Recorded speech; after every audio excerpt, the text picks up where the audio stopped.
የበረሃ ወይራ የበረሃ ወይራ የቁጣ ልጅ ከፍጥረቱ የደረቀ በውጭ የተጣለ ባይሁድ የተናቀ ስም ተስፋ ያልነበረው አምላኩን ቢጣራ አቤት ባይ የሌለው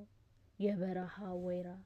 አህዛብ የደረቀ ከፍጥረቱ የራቀ ከተስፋው ቃል ከመንግስቱ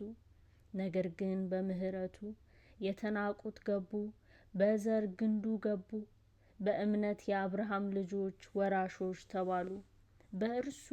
በክርስቶስ ኢየሱስ በአንድ አካል በአንድ መንፈስ መቅረብ ወደ አብ ፊት አባትነት ሁሉ ከሚሰየምበት አይሁድ የለ አህዛብ የለ ሁሉ አንድ ሆኗል ታዲያ ምን ይባላል የእግዚአብሔር ፈቃድ እንግዲህ ይሆናል ከቁጣው ይልቅ ምህረቱ ገኗል ኢየሱስ የጥሉን ግድግዳ በስጋው አፍርሶ ሕግጋትን ሁሉ ትእዛዝን ፈጽሞ በፍጹም መታዘዝ በመስቀሉ ሥራ ለነፍሱ ሳይራራ እኛን ከአብ ጋራ በራሱ ሲያስታርቅ አይሁድን ከአሕዛብ በአንድ አካል ሲያዋህድ በስጋው ቀድሶ አንድ መንፈስ ሰጥቶ ሕይወትን አግኝተናል እኛም አሕዛቦች ልጆች ተብለናል አዎ ዘመን መጥቷል ለበረሃ ወይራ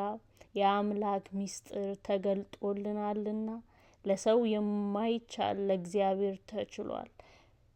በኢየሱስ ሥራ መዳን ለኛ ሆኗል እርጥበት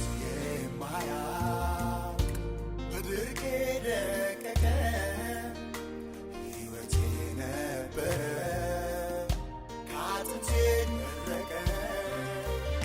ከፍጥረቴ ሳለው የበረሃ ወይራ መጠጊያን አገኘው በመልካሙ ስፍራ ክቡሩን ሊያስቀና ምስኪኑን መረጠ